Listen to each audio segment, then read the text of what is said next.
The following podcast was brought to you by the members of the Casino Skunk Secret Society. For just $1 a month, you can unlock every audio and video episode available instantly. And don't worry about any commitments. You can quit at any time.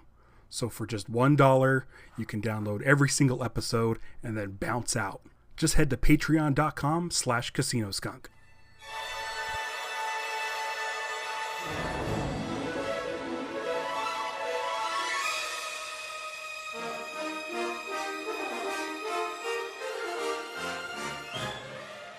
Welcome to the Casino Skunk Secret Society. I am Ralph, and today I am talking about Mandalorian Chapter 13, The Jedi. And I'm joined by James Hewlett from Lonely Boiz Meet World, as well as the upcoming Invincipod. James, how's it going? Hey man, how's it going? Doing all right. A little Good. bit of a audible here. For those of you that looked at the schedule for Season 2 of The Mandalorian, this was supposed to be Kevin Kittredge's week. Yeah. And there were some rumors going around that this was Dave Filoni's episode. And because there were also rumors going around about Ahsoka being on this season, Yeah. we knew it was going to be this episode. There's no way Ahsoka was going to be on an episode not directed by Dave Filoni. She wasn't going to be introduced, at least. She wasn't going to debut in an episode that wasn't Dave's. Right. But once we found out this was Dave Filoni's one episode, I'm assuming this is his only episode. I think so. It was kind of like a big deal. Like, this is the first time in a really long time that I was anxious about spoilers. I was exactly the same. Yesterday, all day, I was just sort of buzzing. You know, I had that sort of same anticipation that I had before, like any of the new movies or anything. Yeah. Which I'm always excited for a new episode, but I don't have that level of anticipation and anxiety. Yeah. I couldn't sleep. Oh wow. And the Yeah. thing What is- time did you watch it this morning? Okay, so usually what we've been doing is we would watch it after Stevie was off of work, like 5 in the afternoon, 6, somewhere around there. Then, due to like recording, some of my guests wanted to, I think it was Tony Thaxton wanted to record on a Friday. So I'm like, okay, I'd let Stevie know we'll watch it at lunch. And so that's become our sort of go-to thing is to watch it at lunch. But this one, she has, it's Friday today. And she has it off. And so we popped it on at 6 a.m. Oh wow. We got up. That's commitment. Yeah, we usually get up around 5:30, 5:45. But yeah, so all of this stuff swirling around Ahsoka and Dave Filoni, and just knowing her ties with like Clone Wars and the Rebels, I was like, I don't have the sort of knowledge that I do with those shows as other people. And I know that Kevin hasn't watched the Clone Wars, and I'm like, Okay. I'm gonna need some answers, and I feel like you were the easiest person to swap with. So Yeah, I mean, I'll give as much as I can with answers. Right. I've watched all the shows. I know have some so have stuff, I, but I just yeah, don't retain that knowledge of like I know 7 what you mean. years of info. This week's Kevin was the guest. Next week's guest, Nicholas Dunn, is huge into Star Wars, huge into the Clone Wars and Rebels, and like really, really gravitates towards that stuff. And he wanted to be on this week so bad, but he couldn't. So he's Oh, on man. next week. So I'm like, oh, I can't trade with him. And then the only other guest I have besides you is Mike Allred. And Mike Allred decided, he said, he first thing, requested the finale. I want the finale so we could talk about the whole season. I'm like, okay. So I was That's like, cool. oh shit. So I was like, okay, let me ask James. I know he's watched Rebels and Clone Wars. Yeah. I really, really hope it's cool with Kevin. And Kevin is cool with it. So Kevin will be on in 2 weeks. But I asked him, I sent him a text and I'm like, hey, have you watched the Clone Wars? And he said, no, but I'm looking forward to you telling me about it on Friday. And I'm like, about that. Awkward. I felt super bad, but at the same time, I'm like, dude, you gotta, you, I don't know. You need something, yeah. I'm like, this is a weird, episode. I was excited to have the penultimate episode as the one that I was going to be on for you, but then as soon as you mentioned, like, would I want to be on this one? Because I'd heard all the rumors and stuff as well. Yeah. I was like, I jumped on it. I was I'd love to be on this episode. Yeah, and Kevin's excited to be on the penultimate episode. Cool. And I told him, so it all works out. So I told him, I said, oh, maybe you'll get Robert Rodriguez's episode. Oh, maybe, yeah. That could be cool. Speaking of Robert Rodriguez, we get two new cast members on this episode from Grindhouse. Yeah, both Rodriguez people. Like, obviously, Rosario Dawson's been in a few of his films, hasn't she? I'm sure she's worked with him a couple of times. She was in Quentin Tarantino's part of Grindhouse, but it took me almost the entire episode to realize that was Micheal Beihn. I was the same. At first, I was like, wait, hang on. Bill Paxton died. That's not Bill Paxton. No, I'm like, I know who this guy is. This guy is somebody. But it's been so long. It's been since Grindhouse that I've seen. Yeah, I've not seen him. I don't think I've seen him pop up in anything. Maybe an episode of TV show. Yeah. I feel like he might have been in Chuck. Did he pop up in Chuck? Maybe. I don't know. I think you'd need to ask Jay and Colleen that one. I should probably finish watching I can't Chuck. Remember. But I'm like, oh my gosh. As soon as I realized it was him, I'm like, oh, this is makes me so much happier than just the whole Ahsoka-ness of it. And definitely. Like there was a few other cast members that were the same thing. Like the woman playing the magistrate. I felt like I'd recognized her, but I looked her up and I've not seen her in anything else. She just has a face that it looks very, very familiar. Uh-huh. She reminded me of Sherry O'Terry from Saturday Night Live. Okay, I don't see it. Yeah, I don't know if you would. I don't know.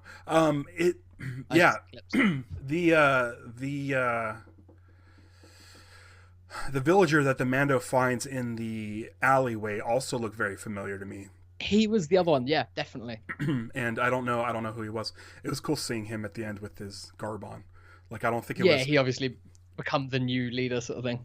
Or he was an old leader that was thrown out. Oh, could be. Yeah, it could be.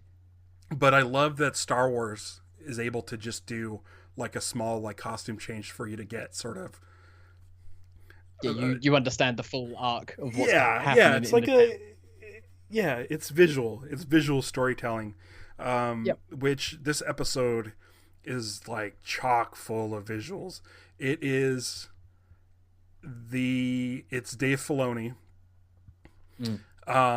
channeling George Lucas via Kurosawa. Like it's so much Kurosawa. It's so much of it's a perfect sort of blend of that Western and samurai thing that George was doing way back in Star Wars. Right. And where the Mandalorian kind of leans into the Western side of things, this one is like full on samurai, even with like the wall and the bell, at the entrance and stuff. Like it's everything, the design, the garden, the koi pond, which I don't think we saw what was in there. The bridge over it and everything. Yeah, everything about it just looked straight out of a Kurosawa film for sure. And then you have the Ronin, the samurai, Ahsoka, which we get right off the bat. Yeah, I mean that's the opening of the episode, isn't it? They don't waste no time. I was assuming that we would go to a planet and he'd be wandering around like he does, and then she'd be like the reveal at the end, very cloaked and stoic, or maybe not even at the end, but like she'd be a reveal sort of somewhere through the episode. I'd never expected that we'd open with her, and then it's not hidden at all. Like no, it opens and it's straight on her face. Like her lightsabers light up her face. We see it, and it's like, here is Ahsoka. Boom! This is the focus of the episode right here. Right. And what I loved about it is none of the footage from this episode was in the season 2 trailer, and same goes for the next 3 episodes. We have 3 more episodes to go. Yeah, that's it. We're done with trailer footage now, aren't we? Yeah, that's exciting. I love it. Every bit of speculation that we have is now just coming from what we've seen, not from any trailers or other material. Right. Oh man, okay. So this episode, there's so much. We got so much. I don't know if you watch Screen Geeks or listen to the Patreon version of Screen Geeks, but Jay has been really, really trying to get me to talk Mandalorian since I didn't invite him on this season of the podcast. And I keep talking about Grand Admiral Thrawn. Yeah. And he gets name dropped. Yeah. I mean, we find out that is sort of Ahsoka's focus of why she's on this planet, what she's looking for. She's following a lead for Thrawn. And what's funny is, like, when you see the sort of garden with the koi pond, it feels very much like some place that Thrawn would be. Yeah. Like, that he's sort very of artistic. Yeah. Right.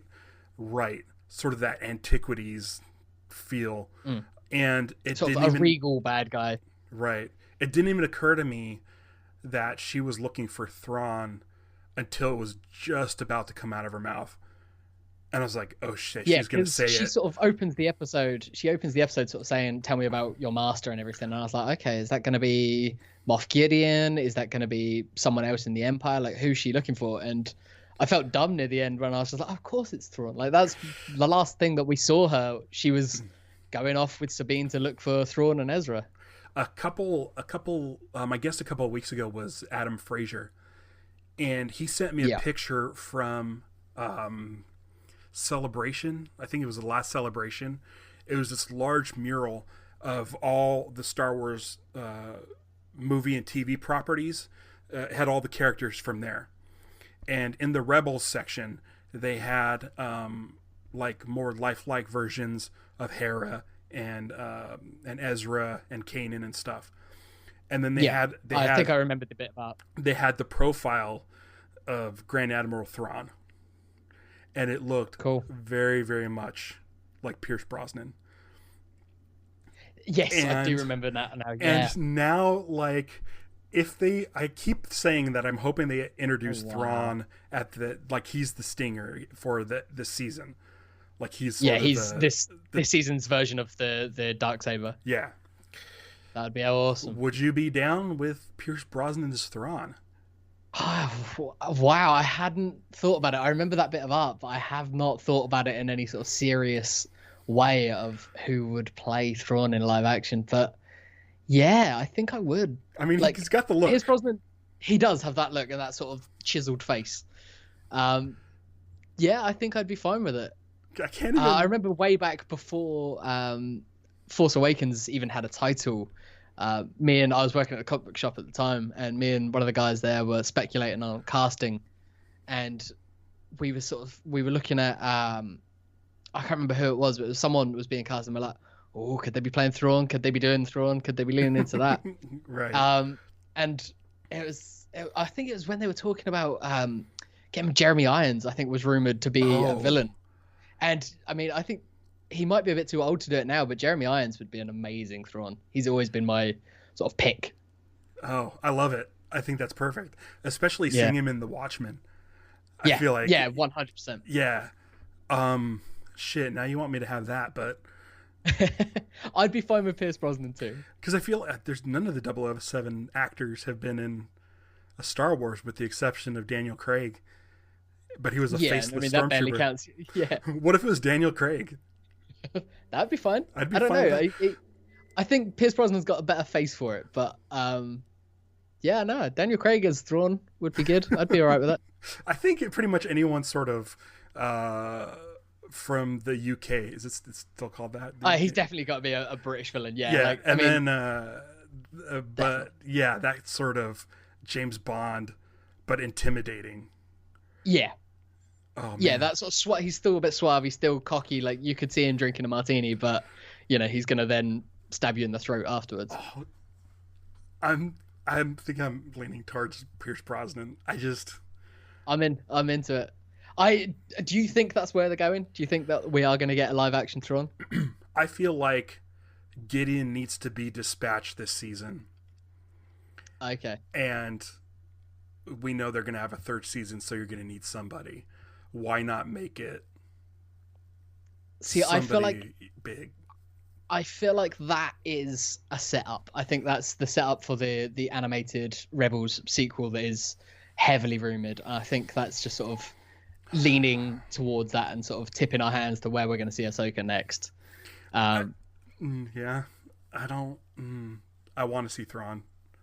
I'd love to. I mean, as someone who's been reading EEU since the Dark Times, like, Heir to the Empire was as much as part of me loving Star Wars as everything growing up. The Timothy Zahn trilogy from 91 or something, whenever that was. Yeah, it's the only EU books I ever read because I was told in a magazine or somewhere that George Lucas said this is episode 7, 8, and 9.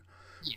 And so, I mean, that's how they were marketed. Definitely, like that was always the way that it was sort of perceived, is that they are the sequel trilogy that never was. Yeah, and then until it was. So for me, Thrawn was the guy. Yeah, he was definitely one of those characters that even sort of casual Star Wars fans who'd never read any of the books, they sort of knew of Thrawn. Yeah. Grogu. Yeah. What? So did they really expect us to call him that, or is this going to be like the fact that Mandalorian's name is Din Djarin, but no one refers to him as that? I mean, I haven't even gotten on board with the child. I'm still calling him Baby Yoda. I don't think they can shake Baby Yoda. I think he's always going to be Baby Yoda. Right. But I'm fine with the name Grogu. Yeah. Just the reaction on Baby Yoda's face when the Mandalorian said, for the first time. I love it. It's so sweet. And then he says it a couple of times, and every time he's so excited, and he's like, "Dad, yeah, that's me." Yeah, he's so happy with it. I loved that.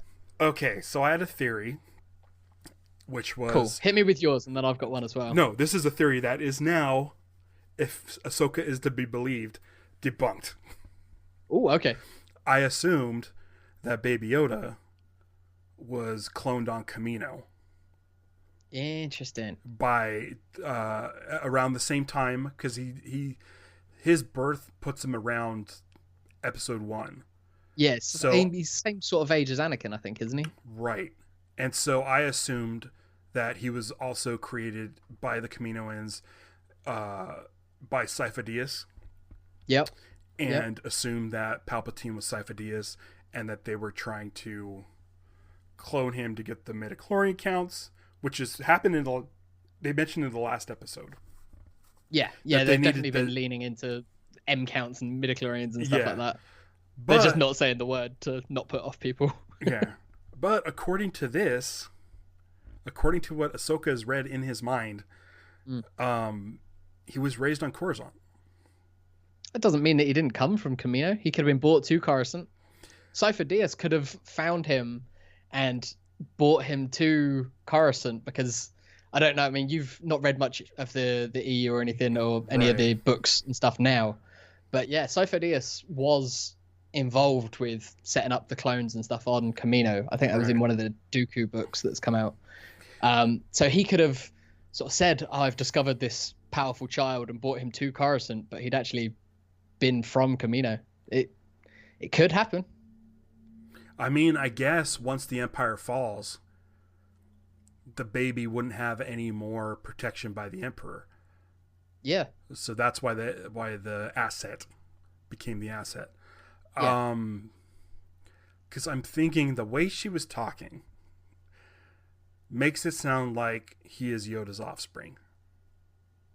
Do you think? I mean, she does then lean from that conversation straight into the fact that she has only ever known one other of his kind, and that was Yoda and everything. Right.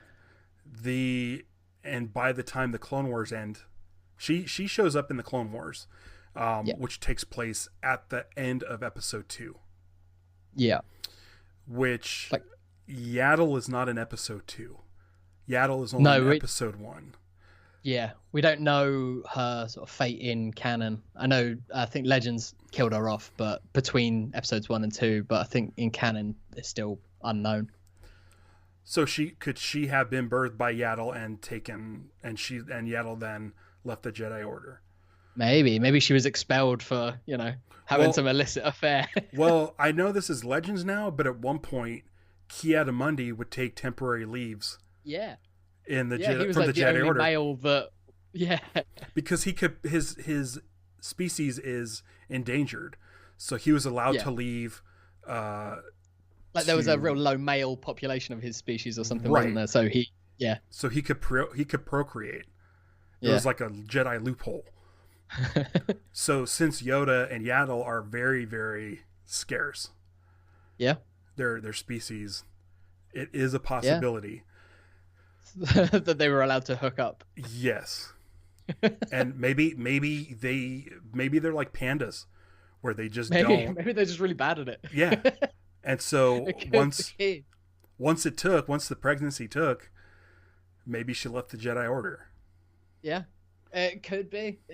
I don't know. I don't have a theory about Baby Yoda or Grogu's origins, but my theory does also track with Baby Yoda, and it's more about how he escaped the temple, what he was doing at the temple, and I think it was Moff Gideon who got him out. Okay. I think it's one of two things. Okay. I think I know where you're going. Yeah, it's one of two, I reckon. I think either Moff Gideon is Force sensitive and was a Padawan who escaped with Baby Yoda, or he was like just some low level, well, it would have been Republic trooper at the time or officer or something, who found him when they were raiding the temple. Maybe he worked under Vader, like part of the 501st, found Baby Yoda, and then sort of squirreled him away and hid him away. And then it sometime in between has lost what has now become the asset. And that's why he was on Navarro, why he set up shop on Navarro. Was to relocate that thing because he wants to harvest him, use him for his midichlorian count. To create, are you going to say Snoke or Palpatine? I don't know. I mean, it looked Snoke, the thing in the vat last week. It looked like Snoke. We got a bit of that sort of theme that we had of Snoke. But I don't know. I think that might have been a red herring. I like Colleen brought up the fact last week that they're trying to create a clone Palpatine, and Snoke's are the rejected versions. Yeah, they're the fucked up ones that just don't work. Right. Yeah. I like that. I mean, it tracks with what Palpatine says in Trust, doesn't it? About like he created Snoke. So maybe he had a creature that became Snoke that was powerful enough to, use the Force or anything, but maybe not powerful enough to hold his spirit, sort of thing. Yeah. It could be, but I think that them trying to do that, I think it's either a Moff Gideon is trying to, I don't know, reconnect with his own latent Force sensitivity if he was an old Padawan who's gone to the dark side, or if he is just an Imperial who, I don't know, either idolized Vader with all of his look and everything and wanting a lightsaber, or is now working for Snoke or Palpatine, or one creating the other. Right. But I do think that he has a connection with Baby Yoda and his origins and his escape from the temple. I think we're going to find that out. Yeah, I was really hoping that we would get more of Ahsoka's backstory, because in the episode 2 episodes ago when they were on the Trask. Yeah, Trask, the one with Bo-Katan. Right. She was really sort of making the Mandalorian question his version of of the religion. And I feel like that's so perfectly... The Children of the Watch thing. Right. It perfectly encapsulates what Ahsoka went through as far as denouncing the Jedi. Definitely. I was hoping... Yeah, that's a really good point. I was hoping more of that would come up. We do get her referencing Vader. Yep. She does say that she's seen the worst. Senses much fear, and even the best of us can fall, sort of thing. Also, Adam Fraser pointed out on today's episode, that the sort of owl that follows Ahsoka around is in the trees. Yeah, did you see him? I didn't. I thought I saw him in the first watch, and then when I rewatched it, I was paying special attention, and he's definitely there. Morai, the owl from the she's been friends with since Clone Wars. Yeah, I thought about it. I should have done it yesterday. I thought about rewatching her episodes from Rebels just to kind of get in the same headspace. and just be reminded where she was at when we last saw her as Fulcrum. And I didn't, but I don't think I really don't think I missed much, because I don't think so. Yeah, there wasn't really a lot of her backstory in this. It was mostly... No, we got sort of a few little hints. I think her saying when she sort of says, no, I sense much fear in him, we're better off letting his abilities fade. I think that's her still believing that, the Jedi weren't all they were cracked up to be. She still feels confident that she did the right thing by leaving the Order, which I can't argue with. I think she had really good points. I think she had a really good idea and reasoning for leaving, especially with the way that they treated her. Right. And speaking of Jedi, it turns out there's more out there. Yeah. So that's my other thing. Do you think we're going to get a surprise Mark Hamill Luke Skywalker cameo? I don't think so. I don't either. If at most, I think it would be a voice. You would have to have this Rebels prequel for her to know about him. I feel that's a good point. Well, yeah, I'm sure that we are getting a Rebels sequel series. But I do sort of the hunt for Ezra. I do like that in Episode 7 we learned that Luke Skywalker tried to rebuild the Jedi Knight. And I feel like him approaching Ahsoka would be a great way for her to kind of do it her way and change the ideals, not so much follow the Jedi way, but sort of this other way. She her lines of dialogue about the Force are in line with Obi-Wan. Yeah, the exact sort of the Force, it's an energy field that surrounds us. Yeah, binds us all together sort of thing. Yeah. She gives sort of half that same speech, doesn't she? Yeah. And I've always liked, I think George Lucas has said multiple times that there's different views on the Force. That was the explanation with Qui-Gon, wasn't it? Right. Was he's more into the scientific aspect of how the Force works. And whereas Obi-Wan and here Ahsoka is more about the sort of spiritual side. Yeah, definitely. So it would be interesting to see her come together with Luke, who both got sort of a similar viewpoint on the Force. Yeah, I feel like Luke has always sort of been trying to cobble together what he can learn, because obviously there wasn't really much training that he could get. Like, he got some from Obi-Wan, he got some from Yoda, but the rest he's had to sort of figure out by himself. Yeah, and I think that's one of the better things about The Last Jedi was Luke's obviously traveled around and found these Jedi texts, and he's starting to take them literally. Yeah. And Yoda's kind of saying, like, no, we did it wrong. Yeah, and he even sort of says, it's like, oh, read them, have you? Like, they're not exactly page turners. Yeah. So it's worth reading this stuff, but don't take it as face value, sort of thing. Like, it's like reading the Bible. It's like you can take a good message from it, but don't take it so literally. Right. And I feel like that's where Ahsoka is. I'm interested to see who these other Jedi are, if they're even brought up, because the way she made it sound, she's still in contact with others, or know that others are alive. And I think I would be shocked if she doesn't know of Luke. Maybe at this point she's not introduced herself, she's not met him, but I would be shocked because she's worked with the Rebellion enough. She's around at the end that Luke's a legend at this point in the Rebellion. Yeah, I just realized that I want to see it now. I want to see. I do. I think we'll see it in maybe in a book, maybe in a comic, maybe in an animated show. But I do think at some point we are going to see Ahsoka meet Luke, and I think she will tell him, like, you do what you got to do. You, like, if you feel like you need to rebuild the Order, sure, but I don't want to be a part of it. I left that thing, Do you think she'll sense Vader? I think she almost certainly sensed Vader's death. But like in Luke. Oh wow, yeah, maybe.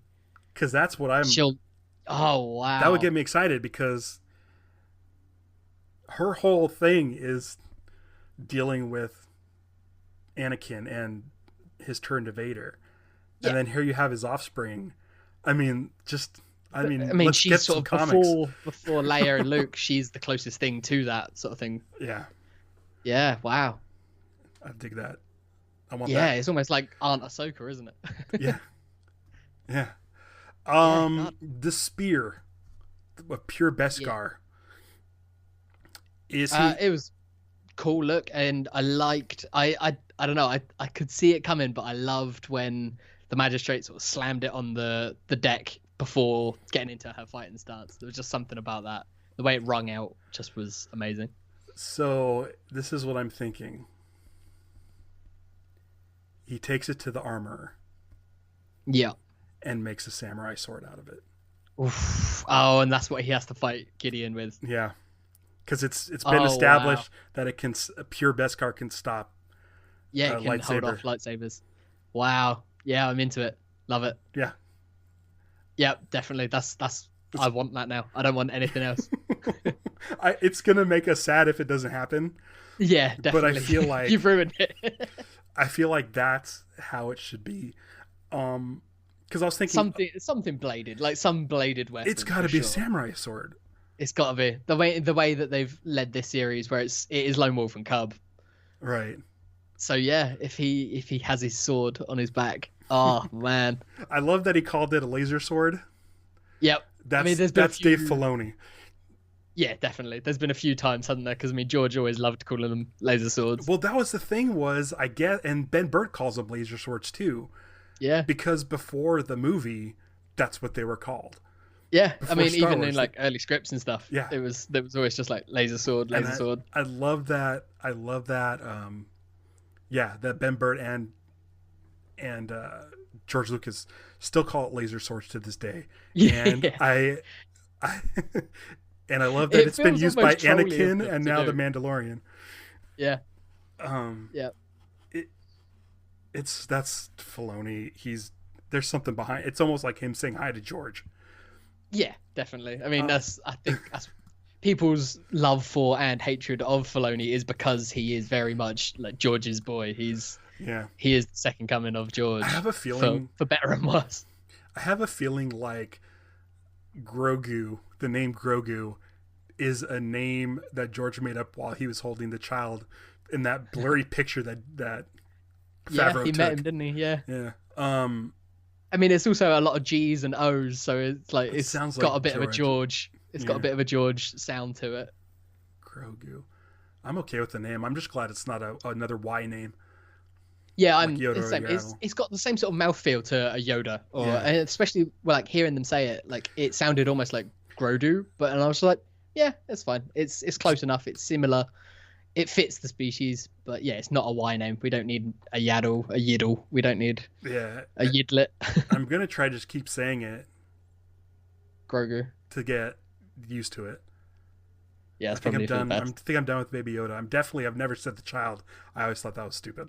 No offense to anyone that uses it. They don't want to put Baby Yoda on toy packaging. Like the child sounds so fantasy to me. Yeah, I know what you mean. Like that's what you hear in like Willow. Bring me the child, and it's like no, don't. That doesn't sound right. I think the only one who could get away with it is Werner Herzog. Mm-hmm. But then he can say anything, and it's going to sound amazing. Right. What do you think about this episode and its accessibility for layman fans who haven't watched any of the Clone Wars, any of the Rebels, any of the other stuff? They've just gone movies. Oh, there's a live action Star Wars show. I'm into it. We know that there's millions of people are watching it, and I think it'd be weird to assume that they've all watched or have any knowledge of who Ahsoka is. Do you think that the episode does enough to set her up? I don't think it matters. I don't think her past matters in this story that they're telling.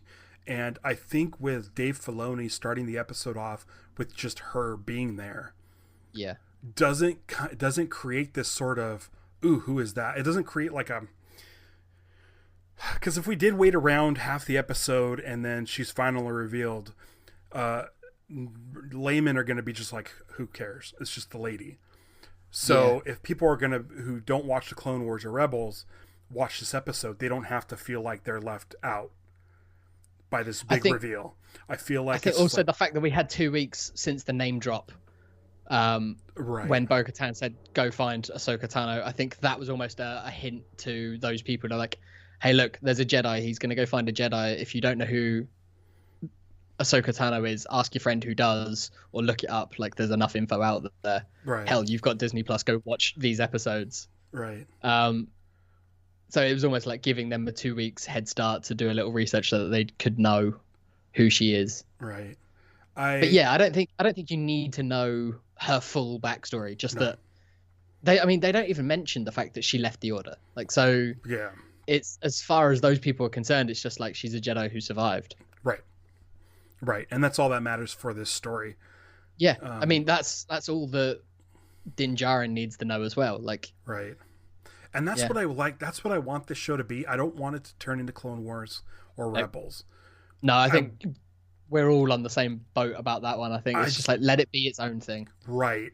But I still kind of like the Forrest Gump sort of aspect to it, where that's a great way of putting he's it. like running across these like huge characters from other, properties or other shows. Yeah, he'll bump into him for an episode, and then he'll go on with his story, and they can be doing their own thing. And they fit perfectly within this story of this episode. But for those of us that know more about the characters, it makes it a little more richer. But it doesn't take anything away from anybody who hasn't seen, those shows. Definitely. If anything, they might have seen her on a shirt, at Disneyland or something. Yeah, I mean, if they've been to any of the parks, like, she's everywhere at the moment, isn't she? Like, she's pushed as much as any of the other characters. Right. What'd you think of Rosario Dawson? I like it. Like, I understand. I only found out recently that she's apparently been a bit problematic with some people in recent years, but I've been a fan of hers since Kids in 1995. I've always really enjoyed her work. I think, like, she's charming as all hell in Clerks 2.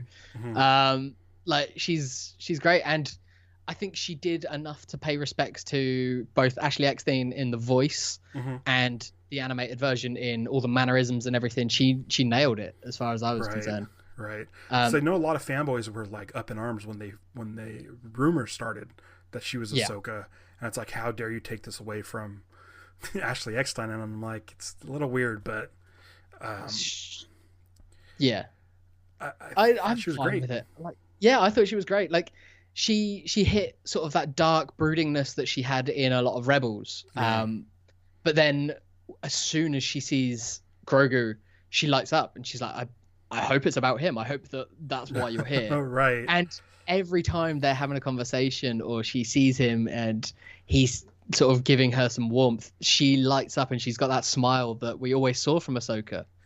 She's full of light and full of life, and yeah, she was perfect. I thought she was really, really good. Yeah, I agree. I think the look was fine. Like, I know a lot of people had a problem with, like, the Leku, her head tails being too short, and I was like, I mean, yeah, okay, they're a bit short, but also she's an actress, she's got to do some performing in it. Like, to have big long ones halfway down her body is going to be a pain in the ass. So just a stylistic choice. The cartoons have never been like one-to-one. Like, let them be their own stylistic thing. Let the live action be its own thing. Except Bo-Katan was as one-to-one as you can get. Yeah, they even, like, down to the cropped hair and everything. Like, yeah. But I mean, it was close enough. Like, hell, it would be one thing if she didn't have any head tails at all. But yeah, no, I thought she looked really good. Also, when you see the two white lightsabers, like, who cares? Who cares about everything else?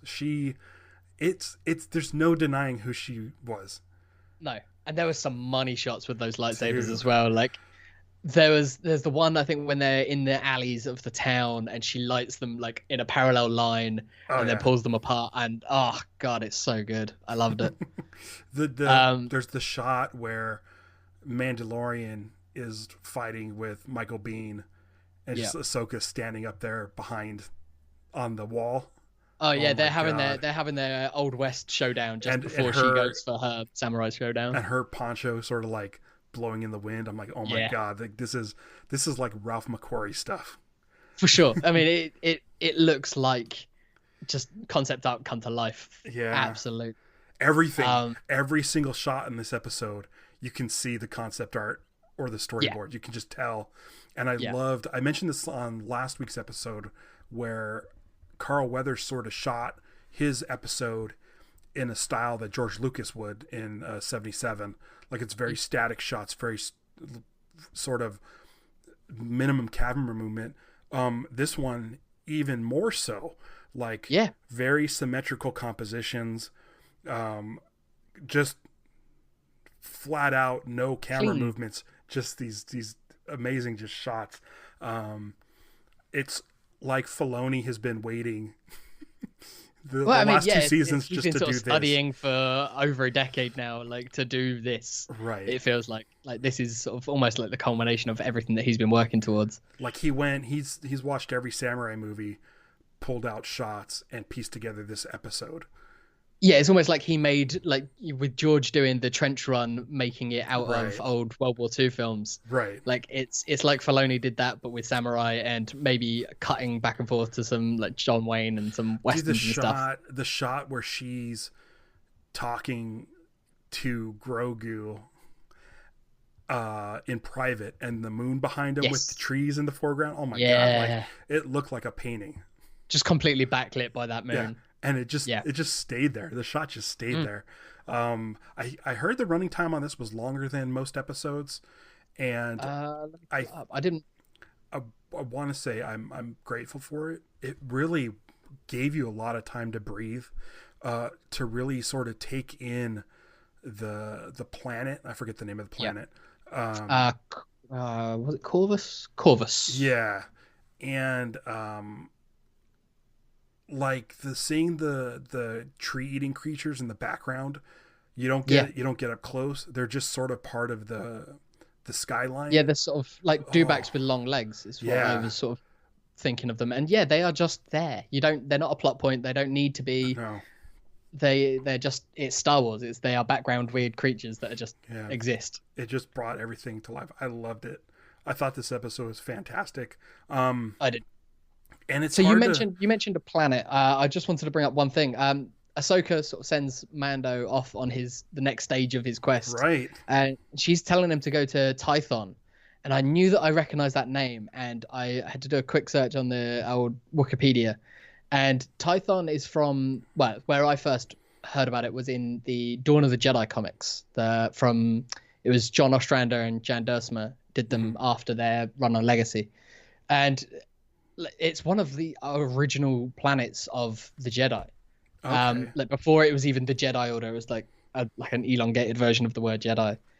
And it had like the 2 moons, like one was light side, one was dark side, and it was a lot of like old school origins of the Jedi stuff. And like it popped up in Knights of the Old Republic as well. So it's sending him there feels like it's a big deal. Like for the sort of the Jedi aspect of it. And we have 3 more episodes. I have no idea. Is this something that's she's sending him on his way? Is this going to be something that we see at the very end? I think so. I think we're going to get a showdown between Gideon and Din on a mountaintop. Do you think that Grogu sort of saves the day? I don't know. Maybe he's in peril. I think he might need to be rescued. I think possibly even before this. I think he's going to get captured. I think because we know that there's a tracker on the Razor Crest. Oh, that's right. So I think maybe next week he gets captured or something, and then it's Din putting together a team again to go rescue Grogu, and maybe at the end he's gone to Tython, or they have to go there at the end. Maybe that's the sort of the close of the series is them at the top of the mountain, and maybe Yoda sort of reaching out through the Force, but we don't see what he gets in return, or if he does get any messaging back. And then Thrawn shows up. And then Thrawn and Ezra show up on a space whale. Oh, what if Ezra? Cool. What if Ezra's there? Ezra's the Jedi. Like that could be the thing. Is Ezra's the Jedi who like finds him? Could be. And if it's not Rahul Cooley playing him, I'm going to be really disappointed. Yeah. Because it needs to be at this point. I'm going to be disappointed if it's anyone other than Rahul. I think timeline wise, it would make sense. It would, as far and as he his knows age. it as well. He's Yeah. been lobbying so hard. I mean, it worked for Rosario Dawson. She said in interviews for a few years that she really wanted to play Ahsoka. So, Yeah. I mean, Rahul, he knows Star Wars better than anyone. So, Yeah. You have anything else about this episode? couple of little things Yeah, that I go noticed, for it. just little nods. The HK droids, again, like Knights of the Old Republic had HK-47, real sassy droid who would be snarky and everything. It was just, I think, another nod to those. There's been other HK series droids. Right. There was a Loth Cat or two yeah. in the town. Again, like Of course, we got Filoni. one last season, I think, in Bryce Dallas Howard's episode. But yeah, here we see them running around. I think that is all I've got, though. Yeah. Oh, there was one shot. Another, again, like, just because of the composition of this episode was so good and so referential to other things. There was a shot when Ahsoka is watching the Razor Crest leave. We don't cut away to the Razor Crest. We just stay on her face, and with the music playing and the light of the engines lighting her up, it was so similar to when Yoda watches Luke leave Dagobah in Empire Strikes Back. It says, no, there is another. Yeah, that's exactly that. And it's the same shot. It had the same sort of feeling to it as well. Like, Right. going, there goes potentially like a Jedi who may become good, may become evil. Like, it's all in the balance right there. So I know absolutely nothing going into next week's episode, except that it's chapter 14. That's it. I don't know who's directing it even. So we've got Rodriguez coming up at some point. Yeah. There's 3 more episodes. We know Robert Rodriguez is one of them. Yeah. So who knows who else? Get me George in there. I can't see it happening. I'm sure that they have probably announced who's got episodes. I feel like it's someone from season 1 is coming back that hasn't had an episode yet this season. Okay. But I don't know. Yeah. I wouldn't surprise me if you're right, though, that Rodriguez has the penultimate.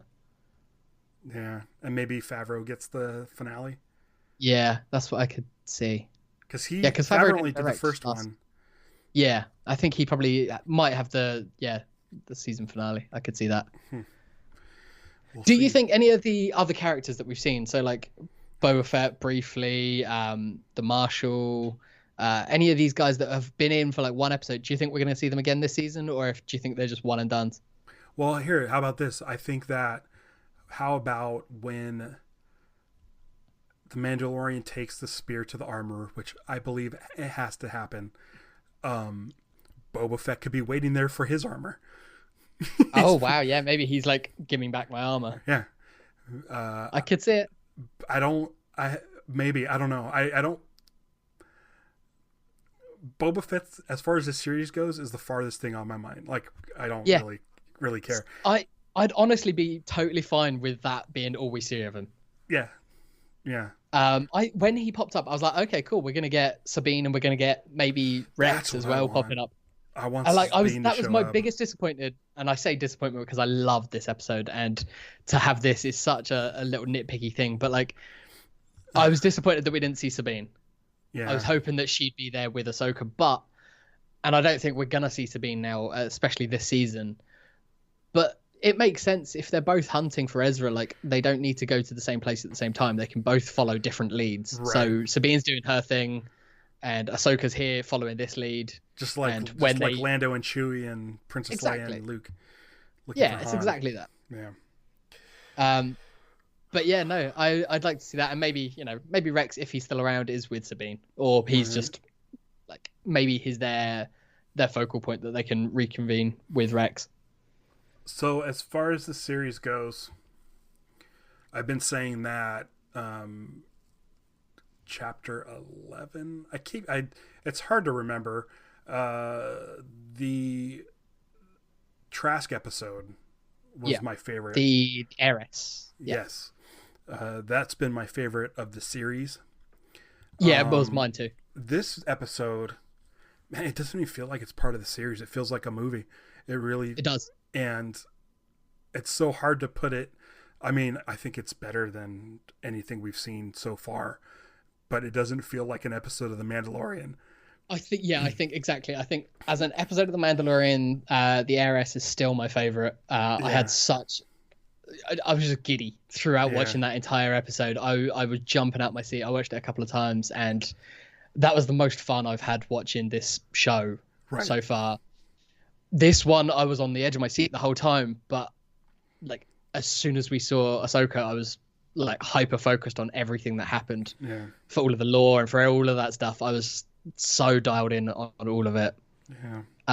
It felt like a samurai movie. It felt like a made for TV Lone Wolf and Cub movie. Yeah, especially with him carrying Grogu on his back and using his cape to sort of cover him up. I like that. He kept him with him. He wasn't just sort of leaving him on the ship the whole time. Only when he knew it was going to be safe, because they were going to go and kill everyone else that was going to be a problem. Alrighty. Cool. I think that's it. It was a fantastic episode. Let folks know where they can find you. I know I said it at the beginning, but you probably have links and stuff. You can find me talking about the show Boy Meets World every week at Lonely Boiz Meets World. lonelyboizmeetsworld.com. That's BOIZ, just because we like to be awkward. But we've got a project coming up soon together. Yeah, Invincipod. I'm very excited about it. Me too. I don't know when it's going to start, but there's already one episode out there where we just kind of discussed the comic book Invincible, which is being turned into an animated series on Amazon Prime. And so we're going to be talking about that series. We don't know when it's coming out, but when it does, we'll be there. And that's at Invincipod.